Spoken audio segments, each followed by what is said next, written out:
పడిపోతూ ఉన్నారు, పడుకోండి. హల్లెలూయా, హల్లెలూయా, హల్లెలూయా, హల్లెలూయా. ఆత్మ తాకి పోతుంది, పడుకోండి. దేవాలయంలో పరిశుద్ధ అమ్మదేవుడు పాదుతూ ఉన్నాడు. నీ బలమైన అభిషేకం విడుదల చేస్తూ ఉన్నాడు. బలమైన అభిషేకం విడుదల చేస్తూ ఉన్నాడు.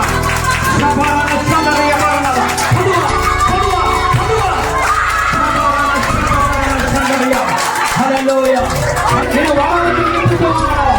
రెండో అభిషేకం నింపుతూ ఉన్నాడు.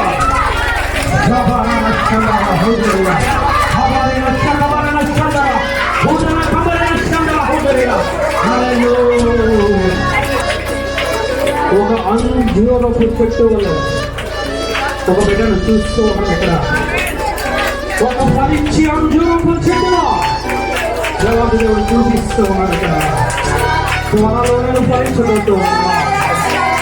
అడుగుతూ కన్నీరు పడుతూ ఉన్నాం. ఆ సహోదరి ఎవరో ఎదురండి తల్లి. ఆ సహోదరి కోసం దేవాలయంలో ప్రార్థన చేయమంటూ ఉన్నాడు. అష్టమి దినాలలో ప్రార్థన చేస్తున్న సహోదరి దేవాలయంలో ప్రార్థనలు ఇస్తూ ఉన్నాడు.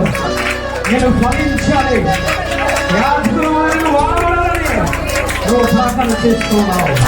సమస్త ప్రార్థన దేవాలయంలో ఇస్తూ ఉన్నాడు. దేవాలయంలో కోసం ప్రార్థన చేస్తూ ఉన్నాడు. అందుకోసమే చదువు చదువు బలమైన అభిషేకమైన చదువు బలమైన అభిషేకం రెండంతున్న ఆత్మని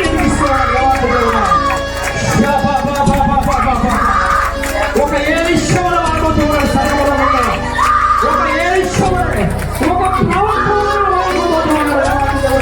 నేను నిన్ను ప్రవక్తను వాడండిచ్చాను. ఇదిగో నిన్ను ప్రవక్త నిన్ను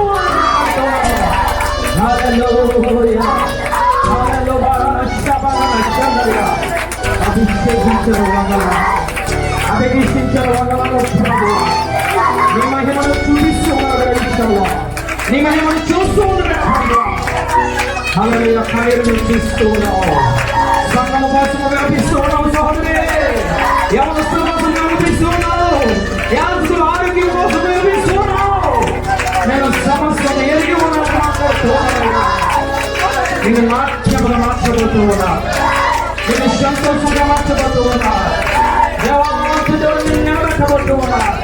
దేవాది దేవుడు నేను రెండంతల ఆత్మతో ఈ సంఘంలో బలమైన స్థానం వలె నిలబెట్టబోతూ ఉన్నా. పరిశుద్ధుడా తండ్రి బిడ్డను అభిషేకిస్తూ ఉన్నా. తండ్రి శ్రమంతని అభిషేకిస్తూ ఉన్నా. బిడ్డను తాగండి ప్రభు. పగడుగుల పరిశుద్ధుడు అని వాత్సల్యమని ప్రభు. బిడ్డను తాగండి పరిశుద్ధాత్మదేవా. హల్లెలూయా. శకర ఆయన బలమైన అభిషేకము ఇస్తూ ఉన్నాడు. శకర శకర హల్లెలూయా. హల్లెలూయా. హల్లెలూయా.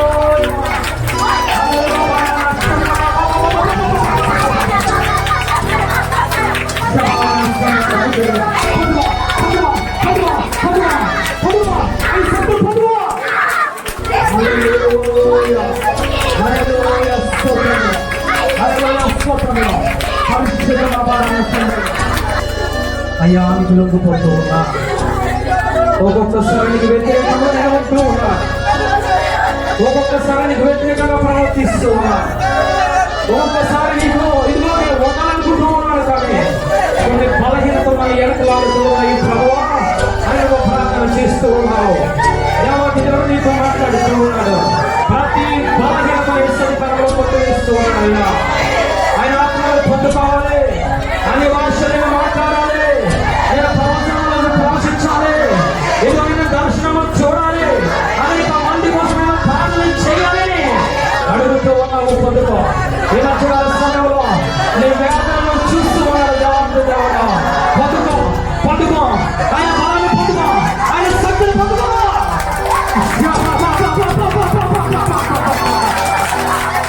అగ్నితో అగ్నితో అగ్నితో నింపుతూ ఉన్నాడు. అగ్నితో నింపుతూ ఉన్నాడు. అగ్నితో నింపుతూ ఉన్నాడు. నీ శరీరాల కోరికలు కాలిపోతూ ఉన్నాయి. నీ శరీర ఆలోచనలు కాల్చివేస్తూ ఉన్నాడు.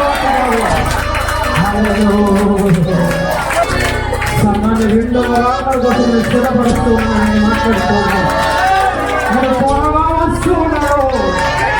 నేను త్వరగా వస్తూ ఉన్నాను. సిద్ధపడవ సంగమా, సిద్ధపడవ సంగమా, ఆత్మ పూర్ణులై నింపబడు సంగమని మాట్లాడుతూ ఉన్నాను. హల్లెలూయా. రాసిన సువార్త 15వ అధ్యాయము 1వ వచనం. యోహాను రాసిన సువార్త 15వ అధ్యాయము. నేను నిజమైన ద్రాక్షవల్లిని, నా తండ్రి వ్యవసాయకుడు, నాలో ఫలింపని ప్రతి తీగ ఆయన తీసి పారవేయును. ఫలించు ప్రతి తీగను మరి ఎక్కువగా ఫలింపవలనని దానిలోని పనికి రాని తీగలను తీసివేయను. హల్లెలూయా. ఎవరు మాట్లాడుతూ ఉన్నారు అంటే యేసయ్య మాట్లాడుతూ ఉన్నారు. నేను ఫలించే తీగను, నా తండ్రి వ్యవసాయకుడు. నేను 2 విషయాలు చేస్తూ ఉన్నా. ఒకటి ఏమిటి అని అంటే ఫలించే తీగను బహుగా ఫలించాలని నేను ఆశపడుతూ ఉన్నా. ఫలించలేని తీగను నా నుంచి వేరు చేస్తానని ఆయన మాట్లాడుతూ ఉన్నా. హల్లెలూయా. ఏమి చేస్తారయ్యా వేరు చేసానంటే ఆ వేరు చేసి ఆ తీగలన్నీ ఒక ప్రక్కన పెట్టి ఆ పోగు చేసి సమయం వచ్చినప్పుడు ఆయన అంటూ ఉన్నారు కదా, అగ్నిగుండంలో నేను వాటిని కాల్చి వేస్తానని అంటూ ఉన్నారు. ఎందుకు ఇంత తీవ్రంగా ఆయన మాట్లాడడం జరిగింది? ఎందుకు ఇంత ఆవేశంగా ఆయన మాట్లాడడం జరిగింది? ఎందుకు ఫలించలేని తీగను బయట పారవేసి సరిపోతూ ఉంది కదా, కానీ ఆయన మరలా ఒక అడుగుకు ముందు వేసి అంటూ ఉన్నారు, ఆ తీగలను ఏం చేస్తానంటే అగ్నిగండంలో కాల్చి వేస్తానని మాట్లాడుతూ ఉన్నారు. హల్లెలూయా. ఈ వాక్యంతో దేవానికి దేవుడు మనతో మాట్లాడును గాక. హల్లెలూయా. అంటే నువ్వు రక్షింపబడిన వ్యక్తివి, ఆ రక్షణలోనే ఉండకూడదని ఆయన మాట్లాడుతూ ఉన్నారు. నువ్వు ఆ రక్షణలోనే ఉండకూడదు, అక్కడితోనే నువ్వు ఆగిపోకూడదు. నువ్వేమి చేయాలంటే నువ్వు ఫలిస్తూ ఉండాలి, నువ్వు ఫలాలు కాస్తూ ఉండాలి. ఆ ఫలాలను చూసి అనేక మంది సమాజంలో, ఆ సంఘములో, ఆ దేవుని యొక్క అవయవంలో చేర్చబడాలని ఆయన ఆశ. హల్లెలూయా. అందుకే దేవాది దేవుడు ఆ బేతనియ గ్రామం నుంచి ఆ యెరూషలేము పట్టణానికి వెళ్ళిపోతూ ఉన్న సమయంలో ఆయనకి ఆకలి వేసింది. ఆకలి కొని ఆయన దగ్గరికి వెళ్ళారట, అంజూరపు చెట్టు దగ్గరికి వెళ్ళి చూస్తూ ఉన్నారు. దూరం నుంచి ఆకులు ఉన్నాయి కాబట్టి ఏదైనా ఫలాలు దొరుకుతాయేమో అని చెప్పి దగ్గరికి వెళ్ళడం జరిగింది. దగ్గరికి వెళ్ళి చూస్తే ఆ ఫలాలు కనిపించలేదు. వెంటనే దేవాది దేవుడు అన్న మాట ఏమిటి అనంటే, నువ్వు ఇంకెప్పుడు ఫలాలు కాయకుందువు గాక. హల్లెలూయా. అంటే ఆయన ఆ చెట్టును వేశాడు, ఆయనే నీరు పోసాడు, ఆయనే ఎరువు వేశాడు, ఆయనే జీవం ఇచ్చాడు. కానీ ఆ యొక్క అంజూరపు చెట్టులో ఫలాలు లేని కారణంగా ఆయన ఏమంటూ ఉన్నారనంటే, నీ ఫలాలు ఎవ్వరు తినకుందురు గాక, నీ ఫలాలు ఎప్పటికీ కాయకుందువు గాక. పేతురు గారు మాట్లాడుతూ ఉన్నారు, అయ్యా ఇదిగో ఉదయకాలంలో ఆ చెట్టు కోసం నువ్వు మాట్లాడేవు కదా, ఇదిగో సాయంకాలము మళ్ళా మనం తిరిగి వస్తుంటే ఆ చెట్టు వంక నేను చూస్తే ఆ చెట్టు ఎండిపోయి ఉంది, ఆ చెట్టు వేర్లు కూడా ఎండిపోయి ఉన్నాయి. అలాంటి సందర్భంలో ఆయన మాట్లాడుతూ ఉన్నారు, నువ్వు ఫలించకపోతే నువ్వు శపింపబడతావు, నువ్వు ఫలించకపోతే నువ్వు ఎండిపోతావు. ఎండిపోయిన ప్రతి తీగను ఆయన అంటూ ఉన్నారు కదా, అగ్నిగుండకంలో వేసేస్తానని మాట్లాడుతూ ఉన్నారు. ఇంకొక సందర్భంలో యోహాను గారు మాట్లాడుతూ ఉన్నారు, ఫలించాలనంటే నువ్వు మొట్టమొదట రక్షణ పొందాలి, రెండవదిగా ఏమిటనంటే నువ్వు ఆత్మను పొందుకోవాలి. హల్లెలూయా. ఆయన అంటూ ఉన్నారు, నేను నీటిలోనే బాప్తిసం ఇస్తూ ఉన్నాను, కానీ నా వెనక వచ్చేవాడు ఆత్మలోనూ అగ్నిలోనూ బాప్తిసం ఇస్తాడు. అప్పుడు ఆయన అంటూ ఉన్నారు, ఆత్మకు తగిన ఫలమును ఫలించండి అని మాట్లాడుతూ ఉన్నారు. అంటే నువ్వు ఫలించాలి అనంటే నువ్వు వెలుగు ఫలములు ఫలించాలన్నా, ఆత్మ ఫలములు ఫలించాలన్నా, నువ్వు ఏ రకమైన వరములు దేవాది నుంచి నువ్వు పొందుకోవాలన్నా నువ్వు 2 లక్షణాలు కలిగి ఉండాలి. 1, ఆయన రక్తధారలో కడగబడాలి. 2, ఆయన పంపించిన ఆత్మను పొందుకోవాలి. ఈరోజు మనం అనుకుంటూ ఉన్నాం, రక్షణ పొందాము కదా, నేను ఫలాలు ఫలించాలని ఆశ కలిగి ఉన్నావు. చాలా మంది ప్రార్థన చేస్తూ ఉన్నారు. నాకు యూట్యూబ్ లో కూడా చూసి చాలా బిడ్డలు ప్రార్థన చేస్తూ ఉన్నారు. అయ్యా, నా జీవితంలో నేను ఫలాలు ఫలించాలి, నా జీవితంలో నేను వరాలు ఫలించాలి. వారికి చెప్పిన మాట ఒకటే తెలుసా, నువ్వు ముందు ఫలాలు ఫలించాలన్నా, నువ్వు తర్వాత ఆత్మ ఫలము ఫలించాలన్నా, వెలుగు ఫలము ఫలించాలన్నా, వరాలు పొందుకోవాలన్నా నువ్వు చేయవలసింది మొట్టమొదటి రక్షణ పొందాలి, రెండోది ఆత్మను పొందుకోవాలి. హల్లెలూయా. నువ్వు రక్షణ పొంది కూడా ఆత్మను పొందుకోకుండా ఉంటే నువ్వు ఫలాలు ఫలించలేవు. ఈరోజు అర్థమవుతుందా సంఘానికి? వాక్యాన్ని గ్రహించగలుగుతూ ఉన్నామా? బాప్తిసమిచ్చే యోహాను గారు మాట్లాడిన మాట ఏంటో తెలుసా?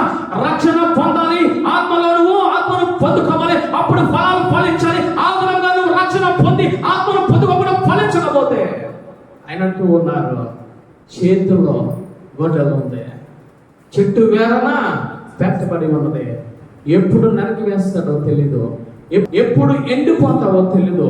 ఎందుకయ్యా అనంటే దేవాంతి దేవుడు నీకు సమయాన్ని ఇచ్చాడు, దేవాంతి దేవుడు నీకు కాలాన్ని ఇచ్చాడు, దేవాంతి దేవుడు నీకు మంచి పొలములో తీసుకువచ్చి నాటబడి ప్రతి దినము కూడా వాక్యముతో నింపుతూ ఉన్నాడు, ప్రతి దినము కూడా ఎరువు వేస్తూ ఉన్నాడు, ప్రతి దినము కూడా నీ కోసము యాచకులు, నీ కోసము దేవాంతి దేవుడు కూడా ప్రార్థన చేస్తూ ఉన్నాడు. కాబట్టి నువ్వు ఫలించాలని ఆయన ఆశ కలిగి ఉన్నాడు. హల్లెలూయా. ఫలిస్తూ ఉన్నామా? రక్షణతోనే సరిపోతుంది అని అనుకుంటూ ఉన్నాం. నువ్వు రక్షణతోనే సరిపోకూడదని ఆయన మాట్లాడుతూ ఉన్నాడు. హల్లెలూయా. యోహాను గారు మాట్లాడిన మాట అదే, యేసయ్య మాట్లాడిన మాట కూడా ఆయన అదే మాట్లాడుతూ ఉన్నారు. మనము ఫలిస్తూ ఉన్నామా తల్లి? హల్లెలూయా. సమరీ స్త్రీ రక్షణ పొందుకుంది, ఆత్మను పొందుకుంది, గ్రామంలోనికి వెళ్ళింది, అనేక ఫలాలను తీసుకొచ్చి ఆయన పాదముల దగ్గర పెట్టింది. హల్లెలూయా. ఒక్కసారి విన్నది, ఒక్కసారి బాప్తిసము తీసుకుంది, ఒక్కసారి ఆత్మను పొందుకుంది. ఆత్మను పొందుకున్న వెంటనే ఫలాలు తీసుకొచ్చి ఆయన పాదముల దగ్గర పెట్టింది. ఎంతకాలమైంది రక్షణ పొంది? ఎంతకాలమైంది ఆయన రక్తధారను కడగబడి? ఎంతకాలమైంది ఇంకా ఆత్మను పొందుకోలేని స్థితిలో ఉంటూ ఉన్నావు? మనం అనుకుంటూ ఉన్నాం, ఆత్మ పొందుకోకుండా ఫలాలు పొందలేము, ఆత్మను పొందుకోలేకుండా వరాలు పొందలేము, ఆత్మ పొందుకోలేకుండా ఆయన మనిషి వెనుక కావు. ఆయన మాట్లాడుతున్నారు, ఆత్మ లేనివాడు నావాడు కాదు. ఆయన వాడు కాకపోతే ఆయన తీగిలను వేగముగా అడ్డుకట్టబడతావు, ఆయన కుమారుడు కాకపోతే ఆయన దగ్గరికి వేగముగా వస్తావు. ఫలాలు ఫలించగలుగుతూ ఉన్నావా? ఫలాలు ఫలించాలంటే ఆత్మను పొందుకోండి. వ్యర్థమైన వాటి కోసము ప్రార్థన చేయడము కాదు, ఆత్మను పొందుకోవడానికి ప్రార్థన చేయండి. ఆత్మను పొందుకొని అప్పుడు ఆయన ఎదురుగుండా నిలబడండి. ఆయన ఫలాలతో నింపే దేవుడు. హల్లెలూయా. ఆత్మ పొందుకోకుండా నాకు ప్రార్థన చేయండి. ఆత్మను పొందుకోకుండా నాకు వరాలు కావాలి, నాకు ఫలాలు కావాలంటే దేవాంతి దేవుడు నవ్వుకున్న దేవుడు. అంటే నీకు వాక్యము సరిగా తెలియడం లేదు, వాక్యాన్ని వినను గ్రహించడం లేదు, వాక్యాన్ని నువ్వు దాని ప్రకారంగా నువ్వు నడవడం లేదు. ఆయన అంటూ ఉన్నారు, నాలో ఉండాలంటే నా కుమార్తెలై ఉండాలి, నాలో ఉండాలంటే ఆయన పరిశుద్ధముగా ఉండాలి, నాలో ఉండాలంటే రక్షణ పొందాలి, నాలో ఉండాలంటే ఆత్మను పొందుకోవాలి. అప్పుడు నాలో ఉంటే మీరు ఏమి చేస్తారంటే బహుగా ఫలిస్తారు. హల్లెలూయా. ఫలించని ప్రతి తీగ నా నుంచి వేరుపరచబడి దాన్ని ఆ విధముగానే పక్కన ఉంచుతాను, దానిని తీసివేయను, ఆ విధముగానే పక్కన ఉంచుతాను. వేరుపరచబడిన అన్నిటినీ కూడా ఏమి చేస్తాను?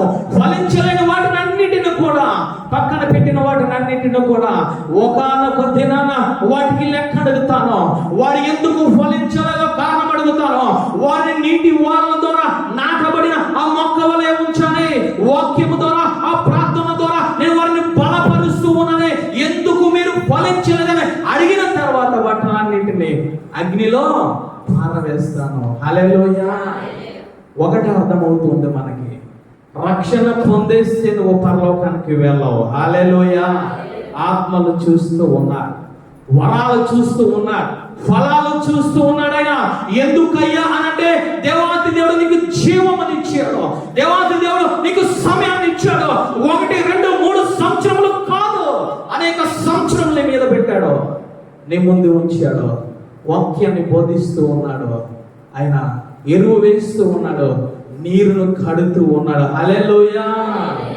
అటువంటి సమయంలో సమయాన్ని సద్వినియోగం చేసుకోకుండా నీ ఇష్టం వచ్చినట్టు బయటికి తిరిగి, నీ ఇష్టమైన ఆలోచనలు కలిగి ఉండి, నీ ఇష్ట ప్రకారముగా నడుస్తూ ఫలాలు ఫలించకపోతే ఆయన అంటూ ఉన్నారు, అగ్నికి అప్పచెప్తానని మాట్లాడుతూ ఉన్నారు. హల్లెలూయా, హల్లెలూయా. మొట్టమొదటిగా నువ్వు ఫలించాలంటే ఏమి చేయాలయ్యా అనంటే ఆయన మాట్లాడుతూ ఉన్నారు. 15 యోహాను సువార్త 15వ అధ్యాయము 3వ వచనం. నేను మీతో చెప్పిన మాటను బట్టి మీరు ఇప్పుడు పవిత్రులై ఉన్నారు. హల్లెలూయా. అంటే నువ్వు ఫలించాలంటే మొట్టమొదటి లక్షణం ఏమిటనంటే నువ్వు పరిశుద్ధమైన జీవితము కలిగి ఉండాలి. పరిశుద్ధమైన మాటలో, పరిశుద్ధమైన క్రియలో, పరిశుద్ధమైన తలంపులో, పరిశుద్ధమైన నడుడే, పరిశుద్ధంగా నువ్వు జీవిస్తూ ఉంటే ఆయన అంటూ ఉన్నారు కదా, నువ్వు నాలో ఉంటావు. హల్లెలూయా. 5వ వచనం చదవండి తల్లి. ద్రాక్షవల్లిని తీగల మీరు ఎవడైనా నా యందు నిలిచి ఉండునో, నేను వాని యందు నిలిచి ఉండునో, వాడు బహుగా ఫలించును. నాకు వేరుగా ఉండి మీరేమీ చేయలేరు. గమనించినట్లయితే పరిశుద్ధముగా ఉంటే ఆయనలో ఉంటావు. ఆయన ఉండడం అంటే ఏమిటో తెలుసా? లోకానికి వేరుగా ఉంటావు. హల్లెలూయా. అంటే ఆయనలో నువ్వు అంటకట్టబడి ఉండాలి అంటే పరిశుద్ధముగా ఉండాలి. నువ్వు పరిశుద్ధముగా ఉండాలి అంటే లోకానికి వేరుగా ఉండాలి. హల్లెలూయా.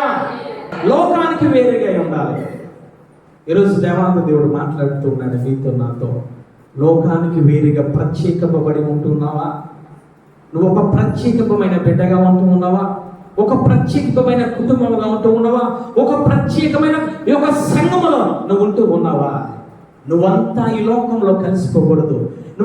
వారు ఆ మాటల విషయంలో వారు బూతులాడుతూ ఉంటారు. అవిశ్వాసులు ఈ లోకం మాటలు అబద్ధాడుతూ ఉంటారు.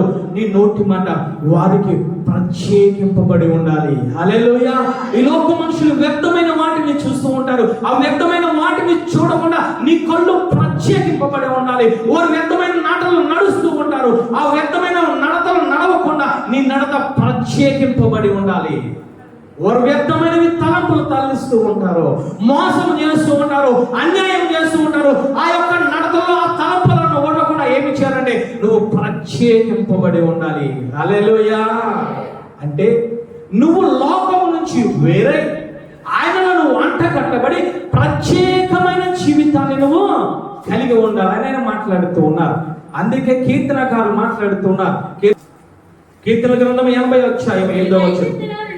నీవు ఐగుప్తులో నుండి ఒక ద్రాక్షవల్లిని తెచ్చితివి, అన్యజనులను వెళ్ళగొట్టి దానిని నాటితివి, దానికి తగిన స్థలమును సిద్ధపరిచితివి, దాని వేరు లోతుగా పారి అది దేశమంతటను వ్యాపించను. హల్లెలూయా. ఒకప్పుడు నువ్వు ఐగుప్తులో ఉన్నావు, ఒకప్పుడు నేను ఐగుప్తులో ఉన్నాను. ఐగుప్తు ఆశలు, ఐగుప్తు సాంప్రదాయాలు, ఐగుప్తు ఆచారాలు, ఐగుప్తులో అన్యాయములు, ఐగుప్తులో త్రాగుడు, ఐగుప్తులో వ్యభిచారములు మనం అంటూ ఉన్నాం, లోకంలో ఉంటూ ఉన్నాం. ఆయన ఏమి చేశాడో తెలుసా?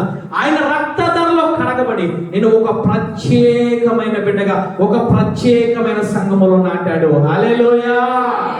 అది ప్రత్యేకింపబడడం. ఆ ప్రత్యేకత నీ జీవితంలో, నా జీవితంలో కనబడుతూ ఉందా? ఆయన మొట్టమొదటిది ఫలించాలంటే ఆయన అంటూ ఉన్నారు కదా, నువ్వు వేరుపరచబడాలి, ప్రత్యేకమైన జీవితాన్ని కలిగి ఉండాలి. ఈ రాత్రికాల సమయంలో దేవాంగ దేవుడు మాట్లాడుతూ ఉన్నారు. ప్రత్యేకముగా నువ్వు జీవిస్తూ ఉంటే ఆయన అంటూ ఉన్నారు, నేను ఫలించే తీగగా నేను తయారు చేస్తాను. హల్లెలూయా. ప్రత్యేకింపబడడం అంటే ఏమిటో అపోస్తలుడైన పౌలు గారు మాట్లాడుతూ ఉన్నారు. 2 కొరింథీ పత్రిక 6వ అధ్యాయము 18వ వచనం చదవండి తల్లి. నేను వారిలో సంచరించుతును, నేను వారికి దేవుడై యుందును, వారు నాకు ప్రజలై యుందురు. కావున మీరు వారి మధ్య నుండి బయలువెడలి ప్రత్యేకముగా ఉండండి. హల్లెలూయా. ఆయన స్పష్టంగా మాట్లాడుతూ ఉన్నారు. ఏమిటి అనంటే, వారిలో నేను సంచరిస్తాను. ఎవరిలోనైనా సంచరిస్తాను అనంటే ప్రత్యేకింపబడిన బిడ్డలో నేను సంచరిస్తాను. వారికి నేను దేవుడై ఉంటాను, వారు నాకు ప్రజలై యుందురు అని మాట్లాడుతూ ప్రత్యేకముగా ఉండండి, అపవిత్రమైన దానినే మొట్టకూడని ప్రభువు చెప్తూ ఉన్నారు. ప్రత్యేకింపబడడం అంటే ఏమిటో తెలుసా? ఒకప్పుడు నువ్వు పాపములో, శాపములో, అన్యాయము, అక్రమము, ఈ లోక శరీరస నేత్రస జీవపడమంలో నివసిస్తూ ఉన్నావు. ఆయన ఏమి చేశారంటే ఐగుప్తును తీసుకువచ్చి, ఐగుప్తు నుంచి ఒక ద్రాక్షవల్లిని తీసుకువచ్చి కానానులో నాటారు. అంటే నిన్ను ప్రత్యేకంగా ఆయన తీసుకురావడం జరిగింది. ఆ ప్రత్యేకత నువ్వు కాపాడుకోవాలనంటే ఆయన అంటూ ఉన్నారు, మళ్ళా నువ్వు పాపమును ముట్టుకోకూడదు. హల్లెలూయా. నువ్వు పాపము జోలికి వెళ్ళకూడదు, నువ్వు ప్రత్యేకింపబడాలని ఆయన మాట్లాడుతూ ఉన్నారు. ఈరోజు ప్రత్యేకింపబడిన బిడ్డలుగా మనం చెప్పుకుంటూ ఉన్నాం. బాప్తిజము తీసుకున్న బిడ్డలుగా చెప్పుకుంటూ ఉన్నాం. ఆత్మను పొందుకున్న బిడ్డలుగా మనం చెప్పుకుంటూ ఉన్నాం. ఆ ప్రత్యేకింపబడిన గుంపులో నువ్వు ఉంటూ ఉన్నావా? ఆ కానాల్లో నివసిస్తూ ఉన్నావా? నువ్వు కానాలలో నివసిస్తూ ఐగుప్తు కోసము, ఐగుప్తు ఆశల కోసము నువ్వు ఆలోచన ఉండకూడదు. ఆయన అంటూ ఉన్నారు, మీరు ప్రత్యేకింపబడిన బిడ్డలుగా నా దృష్టికి మీరు కనబడాలని మాట్లాడుతూ ఉన్నారు. అబ్రహాము గారితో దేవుడు మాట్లాడుతూ ఉన్నాడు, ఓ అబ్రహాము, నీ యొక్క గ్రామమును, నీ యొక్క పట్టణమును, నీ యొక్క తల్లిదండ్రులను, నీ యొక్క రక్త సంబంధమును విడిచిపెట్టి నేను చూపించే దేశానికే వెళ్ళు. ఎందుకు తెలుసా? నేను ప్రత్యేకించుకున్నాను. నేను ఎందుకు తెలుసా? నీ జీవితంలో నేను ఫలాలు ఫలించాలని నేను చూస్తూ ఉన్నాను. హల్లెలూయా. అబ్రహాము గారితో దేవుడు ఏ విధముగా మాట్లాడి అబ్రహాము ప్రత్యేకింపబడ్డాడు, వేరు చేయబడ్డాడు. ఆ గ్రామం నుంచి, ఆ ఊరు నుంచి, ఆ పట్టణం నుంచి, ఆ రక్త సంబంధం నుంచి వేరు చేయబడ్డాడు. ఆ విధముగా వేరు చేయబడి ప్రత్యేకింపబడాలని ఆయన మాట్లాడుతూ ఉన్నాడు.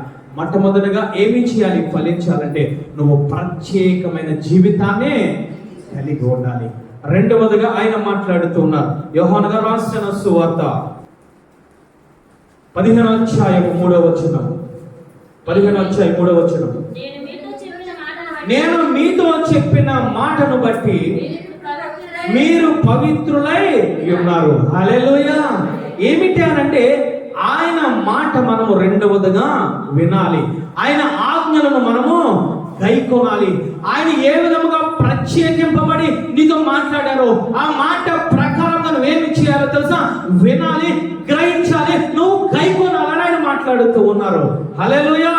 ఆ విధముగా గైకొంటే ఆయన అంటూ ఉన్నారు ఏమని అంటే, 2వ కొరింథీయులకు రాసిన పత్రిక, కొరింథీయులకు రాసిన 2వ పత్రిక 6వ అధ్యాయము 18వ వచనంలో చివర మాట్లాడుతూ ఉన్నారు, నేను మిమ్మల్ని చేర్చుకుందును, మీకు తండ్రి అయ్యుందును, మీరు నాకు కుమారులు కుమార్తెలై యుందురని సర్వశక్తి గల ప్రభువు చెప్పించి ఉన్నాడు. హల్లెలూయా.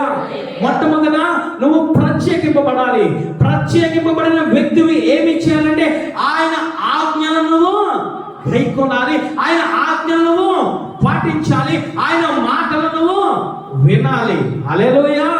ఏమిటయ్యా ఆయన మాటలు వింటే నీకు కలిసి వచ్చింది ఏమిటనంటే, ఆయన అంటూ ఉన్నారు, నేను మిమ్మల్ని చేర్చుకుందును, మీకు తండ్రినై యుందును, మీరు నాకు కుమారులు కుమార్తెలై యుందురు అని ఆయన మాట్లాడుతూ ఉన్నారు. మొట్టమొదటి వేరుపరచబడాలి. రెండవదిగా ఆయన ఆజ్ఞలను, ఆయన మాటలను గైకొనాలి. జరుగుతూ ఉందయ్యా, ఆయన కుమారులుగా కుమార్తెలుగా నిన్ను చేర్చుకుంటారు. అందుకే ఆయన మాట్లాడుతూ ఉన్నారు, నేను నిజమైన ద్రాక్షవల్లిని, ఎవరైతే నా కుమారులు కుమార్తెలుగా ఉంటారో నాలో అంట కట్టబడి ఉంటారు. ఆయనలో అంట కట్టబడి ఉంటే నీకు కలిగే లాభం ఏమిటనంటే, ఆయన మాట్లాడుతూ ఉన్నాడు, నా తండ్రి జీవము గలవాడు, నా తండ్రిలో జీవం ఉంది, నా తండ్రిలో పరిశుద్ధ ఆత్మ ఉంది, కాబట్టి నాలో అంటూ కట్టబడిన వాడు ఏమి చేస్తాడు తెలుసా? నా తండ్రిలో జీవం ఉంది కాబట్టి నాలో నేను తండ్రి జీవితంలో అంట కట్టబడి ఉన్నాను, కాబట్టి నాలో అంట కట్టబడిన వాడు తండ్రిలో ఏ విధముగా అయితే జీవం ఉందో, నాలో ఏ విధమైతే జీవం ఉందో ఆ జీవం అంట కట్టబడిన వారు వారి నా కుమారులు కుమార్తెలకు నేను ఇస్తానని మాట్లాడుతూ ఉన్నారు. హల్లెలూయా. ఆయనలో అంట కట్టబడి ఉంటే నీలో జీవము ప్రవహిస్తూ ఉంది. హల్లెలూయా. ఆ జీవం ఏమి చేస్తూ ఉందంటే నిన్ను ఫలింప చేస్తూ ఉంది. నీలో ఆకులు వస్తాయి, నీలో చిగురు వస్తాయి, నీలో పుష్పాలు వస్తాయి. పుష్పాలు వచ్చిన తర్వాత చివరిగా నీ జీవితంలో జరిగేది ఏమిటంటే ఫలాలు వస్తూ ఉంటాయి. హల్లెలూయా. ఆయన మాట్లాడుతూ ఉన్నారు. మొట్టమొదటిగా నువ్వేమి చేయాలి? వేరుపరచబడాలి ఐగుప్తు నుంచి. రెండవదిగా ఆయన మాటను నువ్వు గ్రహించగలగాలి. జక్కయ్యతో మాట్లాడుతూ ఉన్నాడు దేవాంతి దేవుడు. ఇదిగో జక్కయ్య, ఇదిగో నువ్వు త్వరగా నువ్వు దిగు, నేను నీ ఇంట ఉండవలసి ఉండెను. హల్లెలూయా. మాటను విన్నాడు, అందరికన్నా ప్రత్యేకింపబడ్డాడు. చెట్టు ఎక్కాడు, చెట్టు ఎక్కిన చూసి అన్ని తగ్గించుకొని చెట్టు ఎక్కాడు. ఎవరో యేసయ్యను చూడాలని చెప్పిన ఆ యేసయ్య చూశాడు. హల్లెలూయా. నువ్వు ప్రత్యేకింపబడ్డావు, నీకు నువ్వు తగ్గించుకొని చెట్టు ఎక్కావు, నీ ధనాన్ని విడిచిపెట్టావు, నీ హోదాను విడిచిపెట్టావు. కాబట్టి నువ్వు నా మాట వింటే నువ్వు నా కుమారులు కుమార్తెలుగా తీర్చబడతావు. విన్నాడు, ఇంటికి వచ్చాడు, అన్ని విడిచిపెట్టుకున్నాడు. ఆజ్ఞల ప్రకారముగా ఆయన స్వరము ప్రకారముగా విన్నాడు. అంటూ ఉన్నాడు కదా, నా యొక్క ఆస్తులు సగభాగం పేదలకు ఇచ్చేస్తాను. 1/4 వంతు ఎవరి దగ్గర అయితే అన్యాయంగా తీసుకున్నానో దానిని ఇచ్చివేస్తాను. తనకు తాను తగ్గించుకొని యేసయ్య స్వరాన్ని విన్నాడు, యేసయ్య మాటను విన్నాడు. ఎప్పుడైతే యేసయ్య మాట విని ఆ యొక్క పాపం జీవితానంతా ఒప్పుకొని విడిచిపెట్టాడు. ఆయన అంటూ ఉన్నారు, నువ్వు నా కుమారుడు. హల్లెలూయా. నువ్వు ఎవరో తెలుసా? అబ్రహాము కుమారుడు. అబ్రహాం ఏ విధంగా విడిచిపెట్టుకున్నాడు, తనకు తాను తగ్గించుకున్నాడు, విడిచిపెట్టి ఇదిగో మార్గంలో నేను చూపించిన మార్గంలో ప్రయాణం చేస్తూ ఉన్నాడు. అదే విధముగా నువ్వు విడిచిపెట్టుకున్నావు కాబట్టి, నాలో నువ్వు అంట కట్టబడ్డావు కాబట్టి నువ్వు ఎవరో తెలుసా? అబ్రహాము కుమారుడవే. వాక్యం వింటున్న సహోదరి సహోదరుడా, నువ్వు ఫలించాలని దేవాంత దేవుడు చూస్తూ ఉన్నాడు. నువ్వు ఫలించాలంటే ఆయన మాటలు వినాలి, ఆయన ఆజ్ఞలను నువ్వు గైకొనాలి. ఆయన ఏమి చెప్తూ ఉన్నాడంటే ప్రత్యేకింపబడాలి. రెండవదిగా అంటూ ఉన్నాడు కదా, నా మాటను గైకొనాలని ఆయన మాట్లాడుతూ ఉన్నాడు. హల్లెలూయా. ఈరోజు నువ్వు ప్రత్యేకింపబడిన బిడ్డగా కనబడుతూ ఉన్నావు. విడిచిపెడుతూ ఉన్నావా? నువ్వు విడిచిపెడితే ఆయనలో నువ్వు అంట కట్టబడతావు. ఆయనలో నువ్వు అంట కట్టబడితే ఆయన అంటూ ఉన్నాడు, నా జీవము వారిలోనికి ప్రవేశిస్తుంది, వారిలోనికి వెళ్తుంది. అప్పుడు వారు ఫలాలు ఫలిస్తారు. హల్లెలూయా. మొట్టమొదటిగా నువ్వు ఫలించాలి అని అంటే వేరుపరచబడాలి. రెండవదిగా ఆయన అంటూ ఉన్నాడు, నా ఆజ్ఞలను నువ్వు గైకొనాలి అని అంటూ ఉన్నాడు. మరి ఆజ్ఞలను గైకొనాలి అంటే ఏమిటయ్యా అని అంటే ఆయన అంటూ ఉన్నారు, యోహాను రాసిన సువార్త 15వ అధ్యాయము 5వ వచనము చదవండి తల్లి. ద్రాక్షవల్లిని నేను, తీగలు మీరు, ఎవడు నా యందు నిలిచి ఉండెను. హల్లెలూయా. ఆయన ఆజ్ఞలను గైకొనాలి అని అంటే మూడవదిగా ఆయన అంటూ ఉన్నారు, నాలో నిలిచి ఉండాలి. హల్లెలూయా. ఆయన ఎవరయ్యా? ఆత్మై ఉన్న దేవుడు. ఆయన ఎవరయ్యా? వాక్యమై ఉన్న దేవుడు. ఆయన ఎవరయ్యా? నిజమైన ద్రాక్షవల్లి. ఆయనలో నువ్వు నిలిచి ఉంటే నువ్వు ఏమి చేస్తాడు? ఆయన నిన్ను ఫలింపజేస్తూ ఉంటాడు. హల్లెలూయా. నేను వాక్యం వింటూ ఉన్నానండి అంటే సరిపోదు, నేను ప్రత్యేకింపబడ్డానండి అంటే సరిపోదు, ఆయన మాటలు విన్నానంటే సరిపోదు, దానిలో నువ్వు నిలబడి ఉండాలి. ఆయన మూడవదిగా మాట్లాడుతూ ఉన్నారు, నువ్వు ఫలించాలంటే నువ్వు వేరుపరచడము కాదు, నువ్వు మాటలు వినడము కాదు, ఆ మాటలను గ్రహించి ఆ మాటలో నువ్వు నిలిచి ఉండాలని మాట్లాడుతూ ఉన్నారు. హల్లెలూయా. ఏమిటయ్యా నిలిచి ఉండాలనంటే, మొదటి యోహాను పత్రిక 3వ అధ్యాయము 24వ వచనము. నిలిచి ఉండడం అంటే ఏమిటో ఆయన మాట్లాడుతూ ఉన్నారు. ఆయన ఆజ్ఞలను గైకొనవాడు ఆయన యందు నిలిచి ఉండెను. హల్లెలూయా. మూడవదిగా ఏమిటనంటే ఆయన అంటూ ఉన్నారు, నా మాటలు విని గైకొనాలి, అప్పుడు వాడేమి చేస్తానంటే నా యందు నిలిచి ఉంటాడు. హల్లెలూయా. ఈరోజు వాక్యం వింటూ ఉన్నాం. ఆయన వాక్యం ప్రకారంలో మనం నిలిచి ఉంటూ ఉన్నామా? ఈరోజు సంఘాలలో జరిగింది ఏమిటంటే, వినేవారు ఎక్కువ, దానిని గైకొనేవారు తక్కువ. హల్లెలూయా. ఈరోజు వినేవారిలో ఉంటూ ఉన్నావు, వినే గుంపులను ఉంటూ ఉన్నావా, లేదా గ్రహించే గుంపులను ఉంటూ ఉన్నావా? ఏ గుంపులో ఉంటూ ఉన్నావు? సంఘములో గురుగులు ఉంటాయి, గోధుమలు ఉంటాయి. సంఘములో వాక్యము వినేది గురుగులు వింటారు, గోధుమలు కూడా వింటారు. ఈరోజు ఏ గుంపులను ఉంటూ ఉన్నావు? ఆయన అంటూ ఉన్నారు, వాక్యము వినడమే కాదు, వాటిని గైకొనువాడు నా ఆజ్ఞలను నిలిచి ఉన్నవాడు. ఆయన మాట్లాడుతూ ఉన్నాడు. ఒక యవనస్తుడైన ధనవంతుడు దేవాది దేవుని దగ్గర నుంచి పరిగెట్టుకుంటూ వచ్చాడు. అంటూ ఉన్నాడు, నేను ఫలించాలయ్యా, నేను పరలోక రాజ్యంలోకి వెళ్ళాలి, నేను ఏమీ చేయాలి? ఆయన అంటూ ఉన్నారు, మోషే ధర్మశాస్త్రముల ఆజ్ఞలు ఉన్నాయి కదా, వాటన్నిటి ప్రకారముగా నువ్వు నడువు అని అంటే, ఆ ధనవంతుడు అంటూ ఉన్నాడు, అయ్యా అయి నేను చిన్నప్పటి నుంచే నేను చేస్తూ ఉన్నాను, నేను చిన్నప్పటి నుంచే నేను ప్రత్యేకింపబడ్డాను, ఆ సాకు నుంచి, ఆ పరిచయం నుంచి నేను ప్రత్యేకింపబడ్డాను చిన్నప్పటి నుంచే. అంతేకాదు ఆయన ఆజ్ఞలు నేను నాకు తెలుసు, ఆ ఆజ్ఞల ప్రకారంగా నేను జీవిస్తూ ఉన్నానయ్యా అని మాట్లాడుతూ ఉన్నాడు. యేసయ్య అంటూ ఉన్నారు కదా, నువ్వు ఆజ్ఞల ప్రకారంగా కాదయ్యా, నేను ఇంకొక కొత్త ఆజ్ఞ ఇస్తూ ఉన్నాను. ఏమిటో ఒకసారి చూద్దాం. మత్తయి రాసిన సువార్త, మత్తయి సువార్త 19వ అధ్యాయం 19వ వచనం. నిన్ను వలని పొరుగు వారిని ప్రేమింపవలని అనునయ అని చెప్పాను. హల్లెలూయా. ఏమిటి అనంటే ఆయన మాట్లాడుతూ ఉన్నారు, ప్రేమ కోసము మాట్లాడుతూ ఉన్నారు. నిన్ను వలె నీ పొరుగు వారిని ప్రేమించు అని మాట్లాడుతూ ఉన్నారు. ఆజ్ఞలు పాటిస్తూ ఉన్నావు, కానీ నీలో ఏమీ లేదో తెలుసా? ప్రేమ లేదు, నీలో ప్రేమ లేదు అని ఆయన మాట్లాడుతూ ఉన్నారు. నీలో ఆజ్ఞలు నువ్వు పాటిస్తూ ఉన్నావు, కానీ ఆ ఆజ్ఞల ప్రకారంగా నువ్వు నిలబడలేకపోతూ ఉన్నావు, ఆజ్ఞలలో నువ్వు నుంచోలేకపోతూ ఉన్నావు, ఆజ్ఞల ప్రకారంగా నువ్వు నిలబడలేకపోతూ ఉన్నావు. కాబట్టి ఒకటి కారణం ఉంది. ఏమిటో తెలుసా? నువ్వు అన్నీ పాటిస్తూ ఉన్నావు, కానీ నా ప్రేమ నీలో లేదు. హల్లెలూయా. నువ్వు వెళ్ళి ప్రేమ కలిగి ఉండు. ఎప్పుడు ప్రేమ కలిగి ఉంటావో తెలుసా? నీ ప్రేమ అంతా ధనం మీద ఉంది, నీ ప్రేమ అంతా ఆస్తి మీద ఉంది, అనేక ఆజ్ఞలను పాటించాలని నీకు నువ్వు అనుకుంటూ ఉన్నావు, కానీ ప్రేమ లేని ఆజ్ఞలను పాటిస్తూ ఉన్నావు. నీ పొరుగుని ప్రేమించాలని స్థితిలో ఉన్నావు. కాబట్టి నువ్వు ఫలించాలంటే, నువ్వు పరలోక రాజ్యానికి వెళ్ళాలంటే మొట్టమొదటిగా నువ్వు ప్రేమ కలిగి ఉండాలి. ప్రేమ కలిగి ఉండాలంటే నీ ఆస్తిని అమ్మి పేదలకి ఇచ్చి వారిని ప్రేమించి నన్ను వెంబడించమని మాట్లాడుతూ ఉన్నారు. హల్లెలూయా. రోజు దేనిని ప్రేమిస్తూ ఉన్నా? అన్యాయకరమైన ధనాన్ని ప్రేమిస్తూ ఉన్నావు.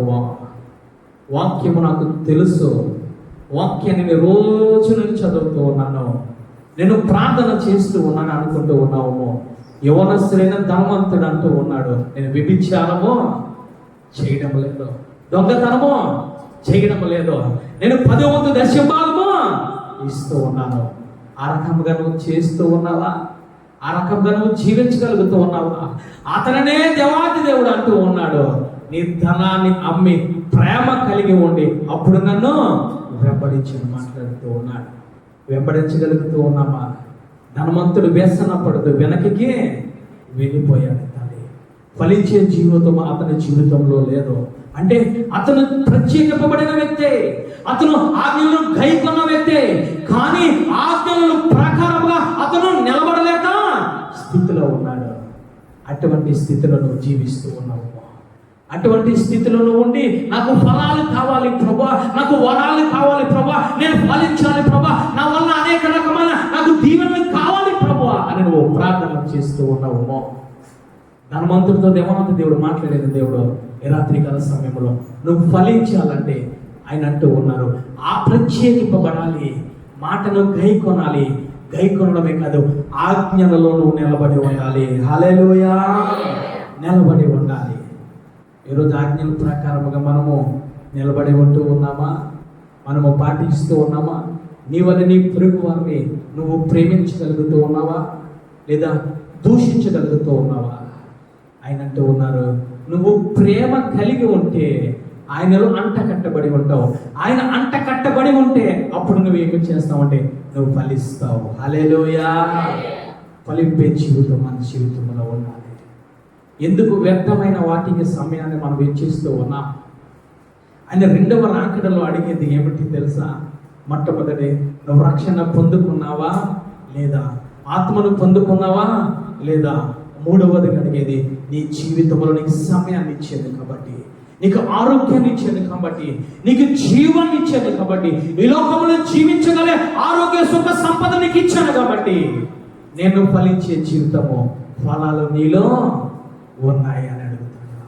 హల్లెలూయా. ధనవంతుడిని అడిగితే వ్యసన పడుతూ వెనకకే వెళ్ళిపోయాడు, పరలోక రాజ్యాన్ని పోగొట్టుకున్నాడు.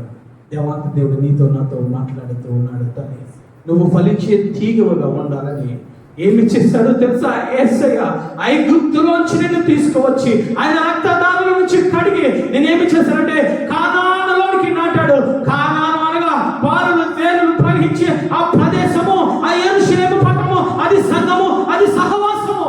ఆ సహవాసంలో నిన్ను పెడుతూ ఉంటే, ఆ నీరు నీకు పెడుతూ ఉంటే, వాక్యమైన ఎరువు నీకు ప్రతి దినము నీకు యాజకుల ద్వారా పరిశుద్ధాత్మ దేవుడు బోధిస్తూ ఉంటే, నువ్వు ఫలించకపోతే ఆయన అనే మాట ఏంటో తెలుసా?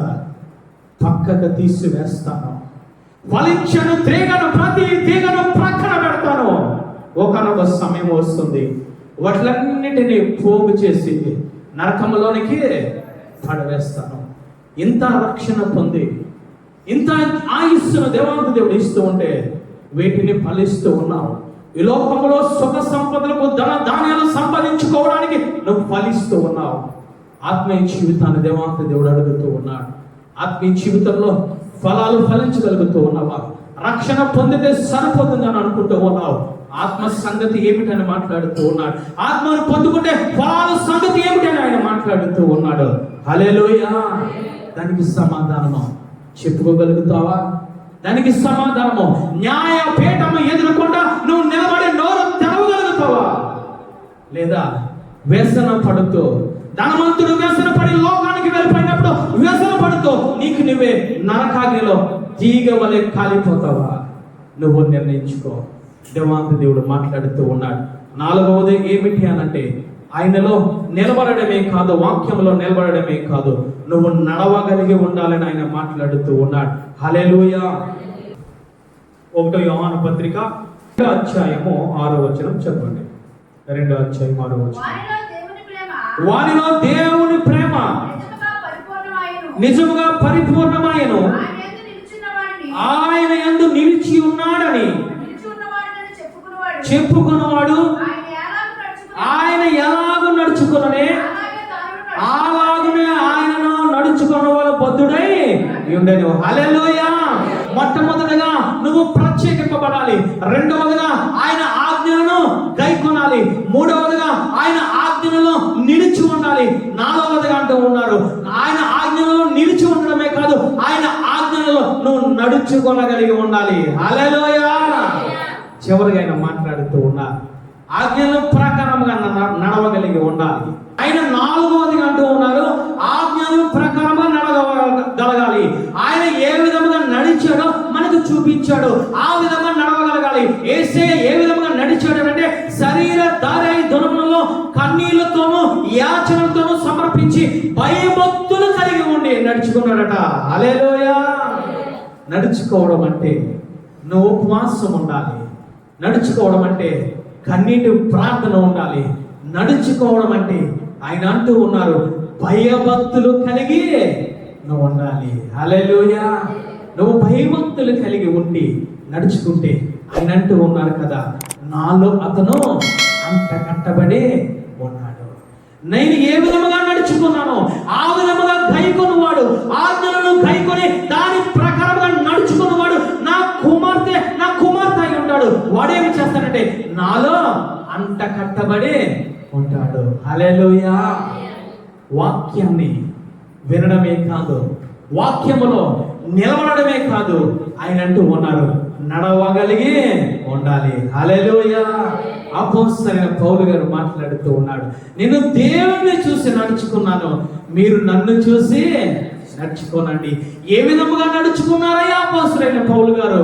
యాచనలు చేస్తూ, ఉపవాసం ఉంటూ, శ్రమలు పొందుతూ, కన్నీరు విడిచిచు నేనేమి చేస్తూ ఉన్నానంటే నడుచుకుంటూ ఉన్నాను. హల్లెలూయా. నాలుగోది గంట ఉన్నారు. నువ్వు నడుచుకోవాలి. దేవుడి దృష్టిలో నువ్వు ఫలించే తీగగా ఉంటూ ఉన్నావా, ఫలములు లేని తీగగా ఉంటూ ఉన్నావా తల్లి? ఆయన రాత్రికాల సమయంలో నీకు నాకు బోధించాడు చక్కటి వాక్యాన్ని. ఎందుకు తెలుసా? నీకు సమయాన్ని ఇచ్చాను కాబట్టి, ఐగుప్తు నుంచి తీసుకొచ్చి కానాల నుండి నాటాను కాబట్టి, ఇదిగో నేను ఎరువు వేస్తూ ఉన్నాను, నీరు నీకు పెడుతూ ఉన్నాను కాబట్టి నువ్వేమి చేయాలో తెలుసా? నాకు నచ్చిన ఫలాలు ఫలించాలి. నాకు నచ్చిన ఫలాలు ఫలించాలంటే మొట్టమొదటిగా ఏమి చేయాలంటే, ఒకటి ప్రత్యేకింపబడాలి. రెండవదిగా ఏమిటంటే నా మాట వినాలి. మూడవదిగా నిలబడాలి. నాలుగవదిగా నడవగలిగి ఉండాలి. హల్లెలూయా. ఆయన అంటూ ఉన్నారు, ఎవరైతే నాలో అంట కట్టబడి ఉంటారో వారు ఫలిస్తారు. నాలో అంటు కట్టబడకుండా ఈ లోకములోనే అంట కట్టబడి, ఈ లోకములో అంట కట్టబడి ఉండి ఫలాలు లేని జీవితములుగా, ఫలాలు లేని ఈ యొక్క జీవితాలుగా, కుటుంబాలుగా కనబడుతూ ఉంటే ఆయన అంటూ ఉన్నారు, ఒకనొక దినాన్ని నేనేమి చేస్తానంటే అంటు కట్టబడలేని ఆ ప్రతి తీగను వేరు పరచబడి ప్రక్కన ఉంచుతాను. ఒకనొక దినాన రెండవ రాకడ వస్తూ ఉంది. ఆ రెండవ రాకడలో పోగు చేసిన వాటిని అన్నింటినీ అగ్నిలో పారవేస్తానని నేను మాట్లాడుతూ ఉన్నాడు. ఈరోజు నువ్వు ఫలించి తీగో కనబడుతూ ఉన్నావు తల్లి. వాక్యము నీ కోసమే, వాక్యము నా కోసమే పరిశుద్ధాత్మ దేవుడు ఈ రాత్రికాల సమయంలో బోధించాడు.